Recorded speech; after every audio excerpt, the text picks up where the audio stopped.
everybody, it's your girl Angela coming to you with another episode of Come and Talk to Me. Today we have my friend Neesin for coming to talk to me, aka Stay Fly Life on IG if you want to follow him, aka many names, which we'll get into as we talk about things.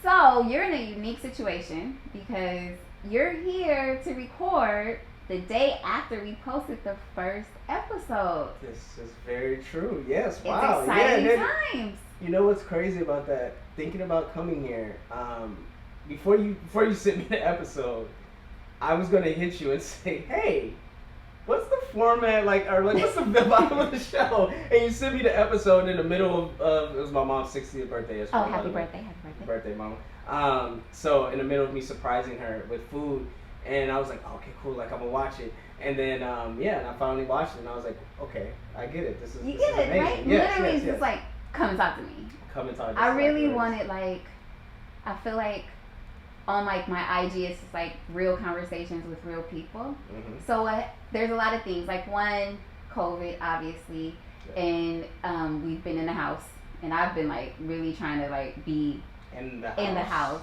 and I'm not getting any like outlet for, usually I'm like helping out on somebody's photo shoot or somebody's something, like, so I'm not getting that. And then I left the fashion industry, so I'm working in tile, which is great, but also not giving me like the release that I need. So I was like, I need something kind of creative, but in my lane. Like, I don't want to try to all of a sudden be like a singer, because that's not gonna go very far.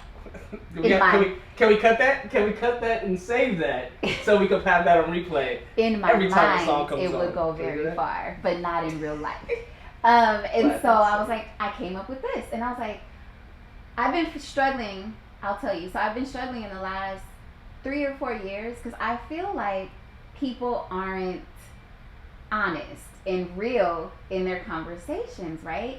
And then, like I'll always use this reference. Everyone's like, when are you gonna have a baby? And they say it so flippantly, like, oh yeah, it's a nice day outside. When there's so much that goes into that, and they don't tell you about those things. And I feel like we set people up for failure, or at least, you know what I mean? Because they're not prepared, because we don't have these real conversations with real people. Yep. And then my friends are like really cool. You guys are like really, really fun. And I really enjoy you guys' perspectives on stuff. So I was like, oh, come talk to me. Let's see what's up. So you watched the episode, and then you texted me and said it triggered you, which, who knew? Yeah. Well, so in case you haven't seen the first episode, it's my friend Brandon, and he's explaining as a teenager how he discovered he had testicular cancer, and his fight and his battle and his win. And that's what triggered you. Mm-hmm. Why? Because I always, since, man, I was probably like 6, that I had this irrational anxiety about dying, death, sickness, always being sick. And it started as a dream. And I guess I was 6, and it was a dream that I was doing something in my room, and I went under my bed and grabbed something, and I came out, and I had this, like, you have an iWatch, so you know the little fitness ring when you close all your rings? Mm-hmm. It looked exactly like that on my arm. Okay. And for some reason, I knew it was skin cancer. And so I woke up. At 6? At 6. Okay. So I woke up crying. Like, I was in tears. And my dad used to stay up late in his office working, and I ran into his office, and I'm just bawling, crying, and he's like, "What's wrong?" And I'm like, "I don't want to die." Wow.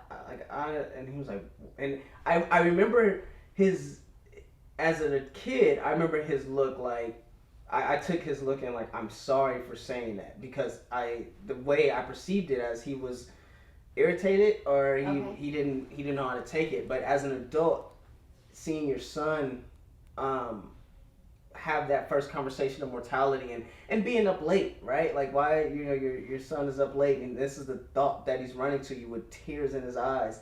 I could tell he was just like, wait, what? Like, I have to.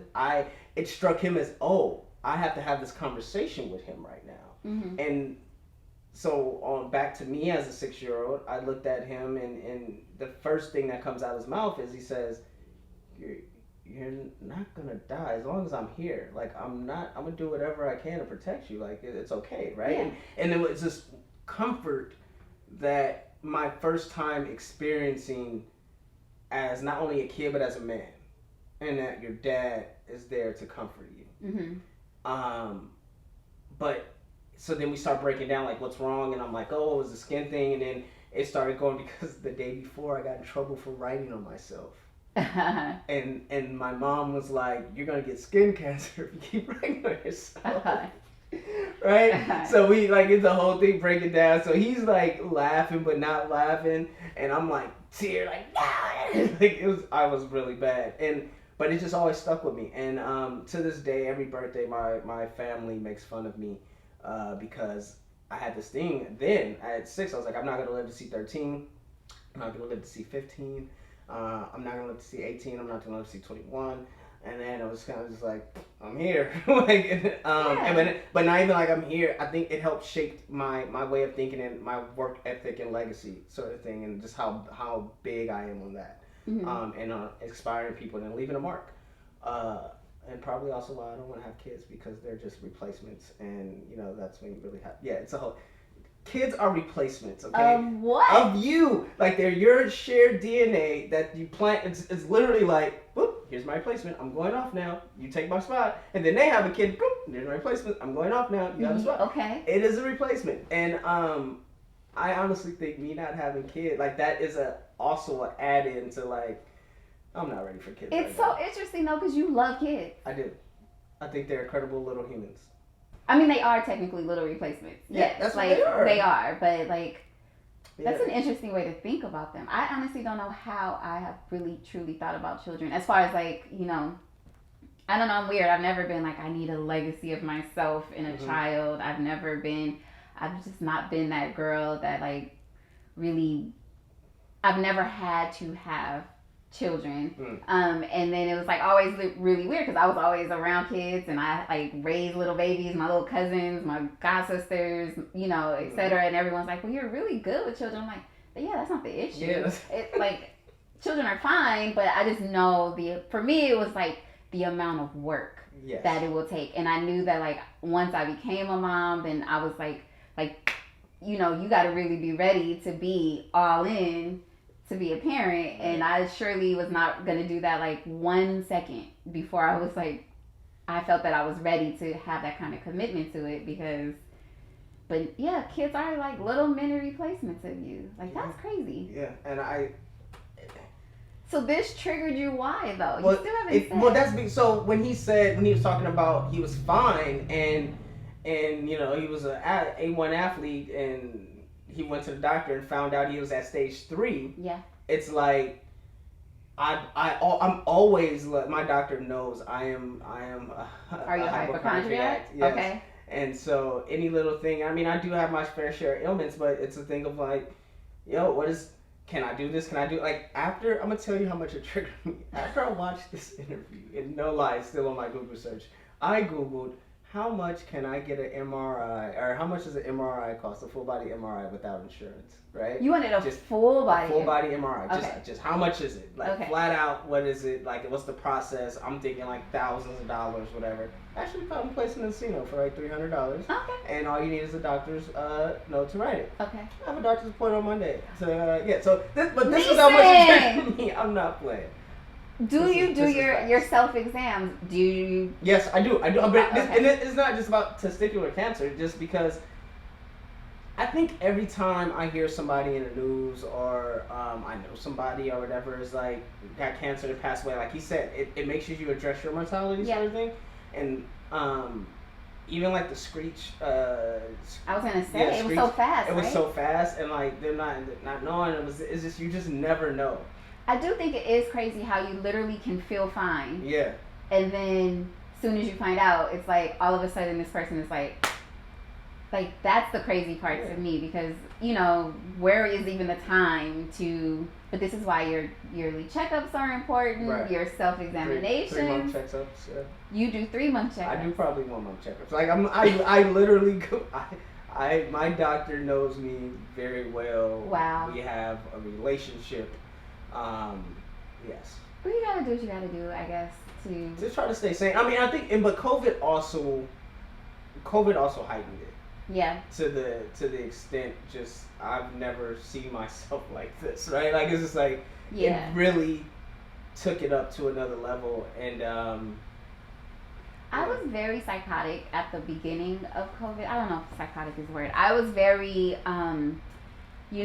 everybody's staying in this house. No one's going outside ever. I get my groceries delivered, put them on my porch, because I'm going to take my Clorox wipes and I'm going to wipe down my groceries. I'm going to wipe down my bags before I would even bring them into the house. If it's an Amazon delivery, we're going to leave this on this porch for 2 weeks. And it's like it was a whole thing. Right. And I found myself becoming very neurotic about it. So I was like, okay, you have to find the balance, because this is not healthy what you're doing right now. Like you're being a little, over the top. But you also want to be like safe and cautious. Yeah. And I just like let up on the quarantine of packages. I'll let them in the house and I stop wiping my groceries down. But I still have them delivered. I feel bad, right? Like, so I go running. If I see you coming towards me, because I don't run with a mask on. But it's very hard. Like, it's hard to run with a mask. I tried. I really did give it like a due diligence, but I couldn't breathe. But I'm out there by myself. I make sure I pick places to go that are not like crowded or whatever.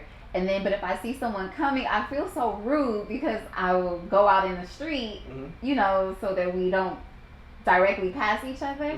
And then I feel bad, like I'm being rude, but then I'll just make it a point to be like, good morning. So they know I'm not trying to be a jerk. And then I'm assuming everybody understands the current climate. So, well, I mean, but it's kind of rude. But I think that's the thing of people not understanding the current climate, because it's not the fact of you may get, or they may get you sick.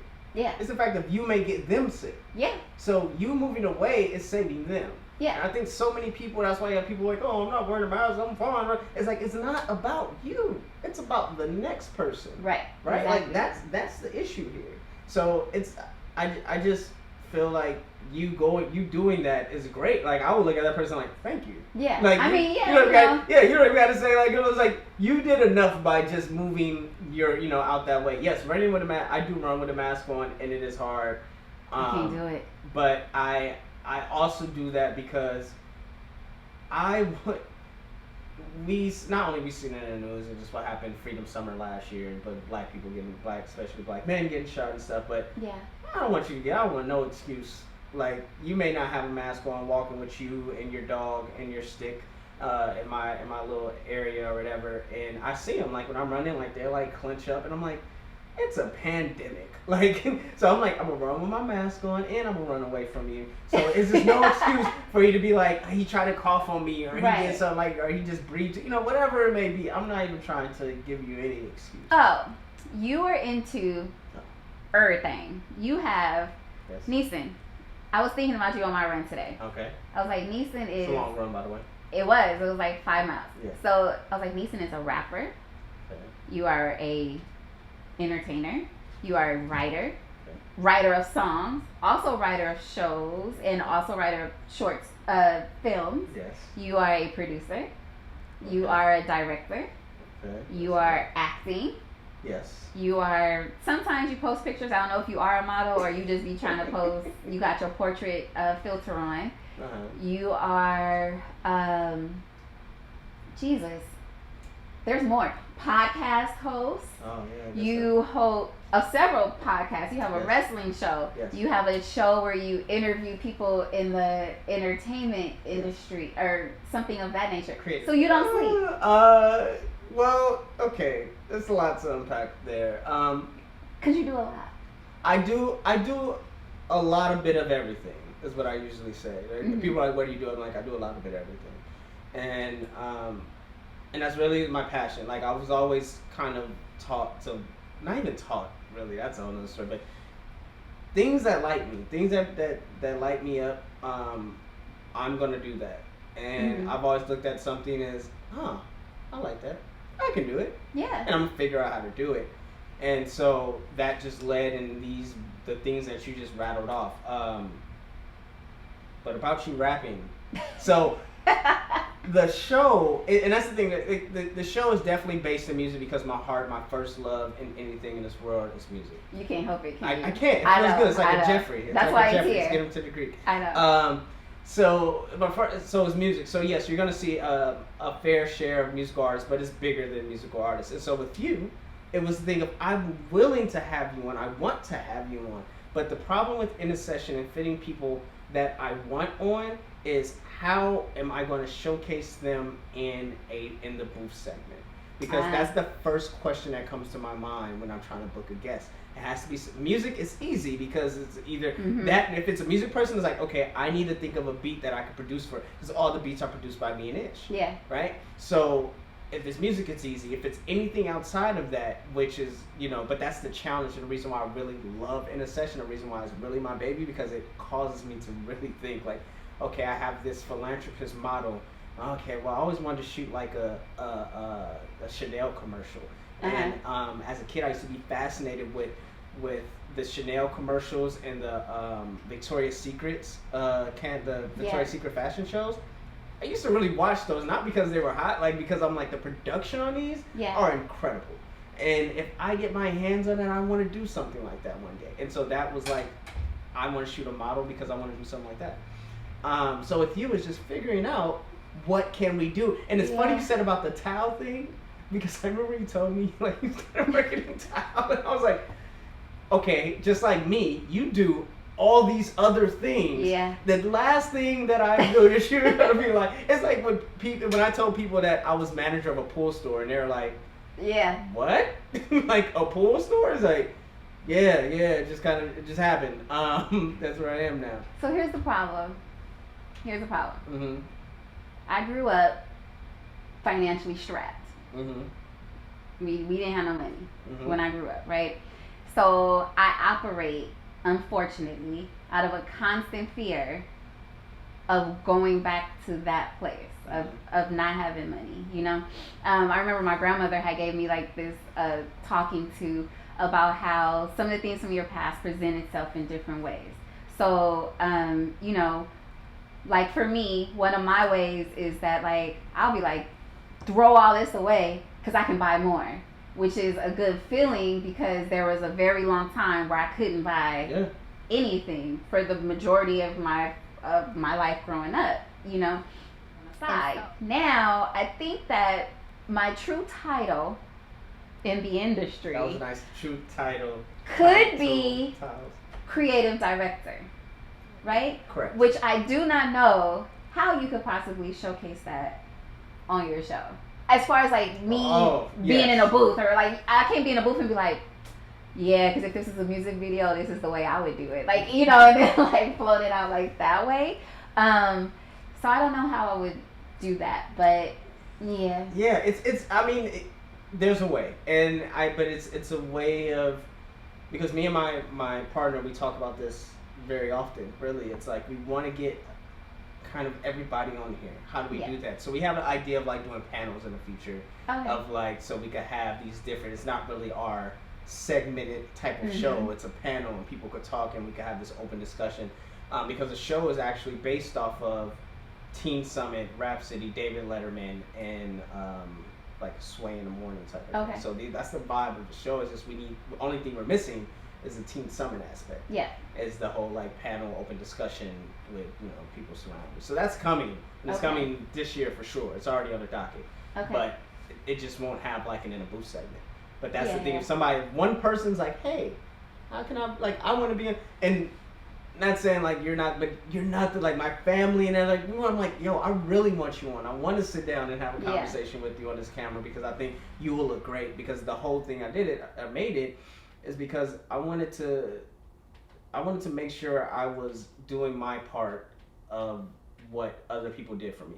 Mm-hmm. Right? Like everybody, I'm here because of people like Dame. I'm here because of people like you. I'm here because of Ish. I'm here because of Tommy. I'm here because of multiple people I could rattle off that just believed in me enough, just enough to allow me to like come in and be like, like it go crazy. And then they just sat back and was like, oh, okay, yeah, man, go do your thing. Like, hey, yeah, sure. And so if I could give people a platform to where not only I could allow them to go do their conversation and speak and show their personality, and then get them in the booth and shoot them in a cool way that that makes them feel like oh man, like this is the next thing. Oh wow, we're using 3 cameras. Oh, like because it's a set. Like we're showing like, hey, yeah, I want to walk you through the whole thing. And then have your episode be next to a Amber Riley or next to a Jasmine Brown or next to just a multitude of just sprinkled stars, because the show is about people on the cusp. It's not about, I don't want it to be about like people that's already, living that dream that people are striving to. I want people that's actually striving for it. Mm-hmm. Because their stories, are interesting. And last thing, I know I'm rumbling, but you said something that really sparked something. You're like, you're more so chasing stability, because you're like, it's a thing of you want to be okay, right? I just saw this speech that somebody was giving talking about how people that have nothing to lose and people that have everything to lose are usually the people that make things happen. The people that are right in the middle where they're comfortable and they're like, oh, I have it, I'm cool, I'm fine. They may have an idea, but they would never go out and actually pursue that idea. Yeah. And I've seen that in my life. Like I've had group members, and like I've had these things like where it's like I've always lived on this thing of like I don't have anything to lose. Like I have everything to gain. Yeah. Like I'm both like we need to do this now, and I'm gonna put everything into it. I literally set my life up and with temporary things all around me, because I'm like, hey, if I gotta go do this right now, I'm gonna go do it. Yeah. Right. But I say that going back to the fact of me not having kids, that was always the biggest fear of me having kids. You feel like it was gonna ground you down? And not in about, I knew if I had a kid, it's a wrap. Like I know my mind. I'm gonna go to gotta make everything happen for this kid. Yeah. And gotta make everything happen to where it happens. Right? Not to where it's like, hey, I'm gonna go all out there, and if I lose, I lose. If I win, I win. I can't lose. Like, because I could not eat. This kid has to eat. Mm-hmm. And so I respect and understand people that be like, hey, I got a kid, I can't do that anymore. Like, right. I can't take that risk. But I also respect and understand that people that have kids have a full-time job and also are able to do things like you're doing, and still make those thoughts come to reality. Well, that's the whole goal, right? Like, to help set it up for like the next to be better. So, we talk about even like the differences between, how Black people start off in a different spot of the race, right? So a lot of us, we don't have a net to fall on, so we have to operate under a I can't fail, because there's nothing here to catch me if I fail, right? So even if I don't make millions of dollars, I know for a fact that I'm at least setting it up so my kids have a net. So then they can at least live a little bit more free than I was able to, because you know what I'm saying, like they'll have a bank account, they might have, a property or something that like we didn't have on ours, so that if we can't do anything else, we can build the next stepping block for like the replacement children. I'm literally gonna call this the replacement. Like that's really, really horrible. So when that time comes, when God aligns that and universe aligns that, and all those things sink in, that's when I know it'll be. And so maybe one doctor's appointments that you go to every other week. That's not a good. I don't want to be at the doctor's office. So before you go, I usually play this game. We call it pick a plate. But you can't pick a plate because you're a rapper. So you have to do culture karaoke. Oh crap! Okay. Culture karaoke, Black owned. Follow them on Instagram. Okay. So you can pick from culture karaoke. Okay.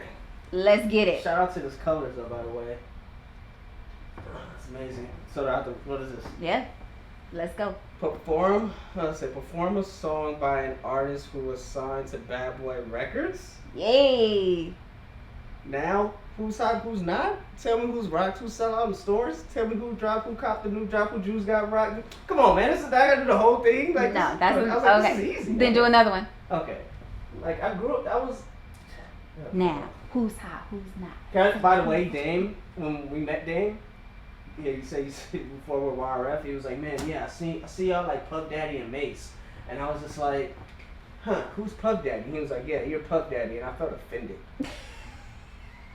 I would never forget that, cause I felt truly offended. Like, I rap hella better than Puff Daddy. Yeah. And that was just in my mind, and I'm super hyper competitive just for no reason, and so in my mind, like that was like. Did that push you and motivate you? Oh, I will say your stage presence, I love it. Like you have like the whole like, you know, rapper hand and vibe and like, but it's not like it doesn't feel like fake and like I mean, I'm sure you rehearse, but you know what I mean. It feels natural. It comes across like you're supposed to be there. Like this is the vibe that you give off. Like, and I like. That's one of the things that did draw me to YRF, and I like watching you guys perform and all that, because I feel like you have like really great stage presence. I love the stage. I used to do music to perform. Yeah. Not perform to do. I used to do music to perform. That's my favorite place to be. I literally black out. I go on stage. I leave. I'm like, what the hell just happened? Yeah. Yeah. But I'm also like the Black Mamba thing before it was Black Mamba. My work ethic when it comes to like rehearsal and performance, I used to drive my group crazy.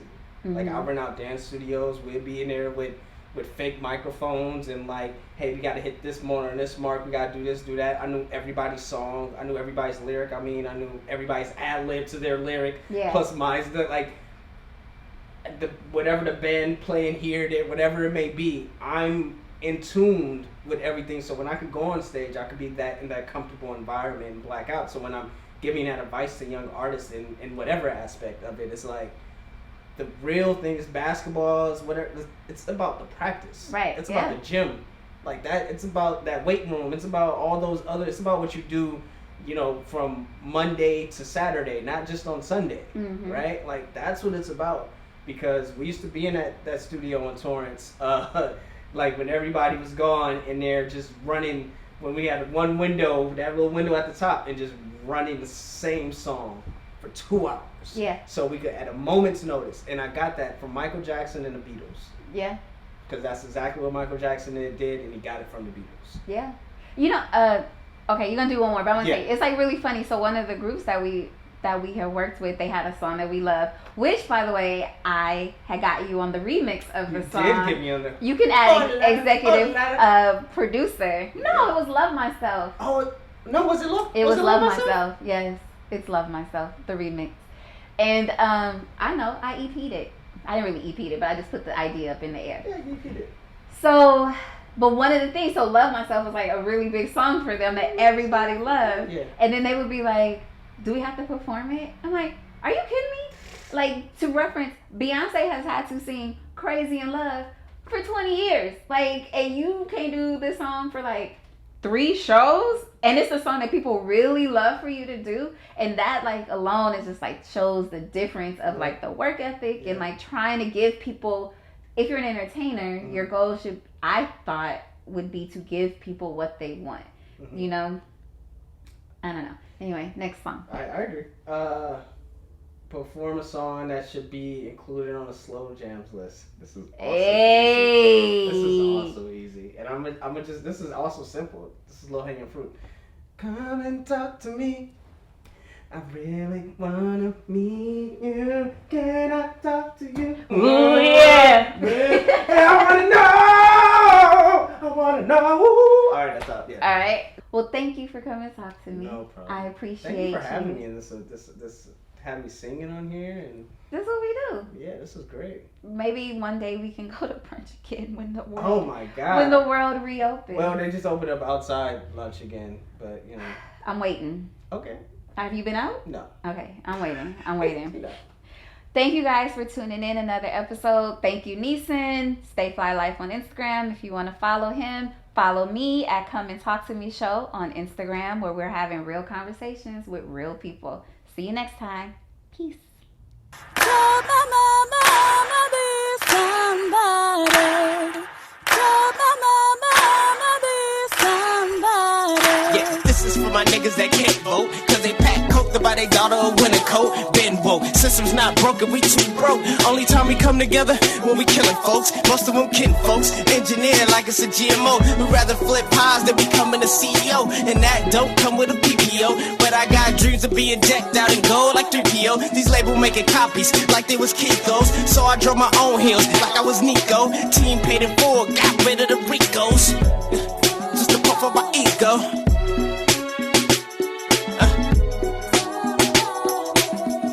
Can you play it back?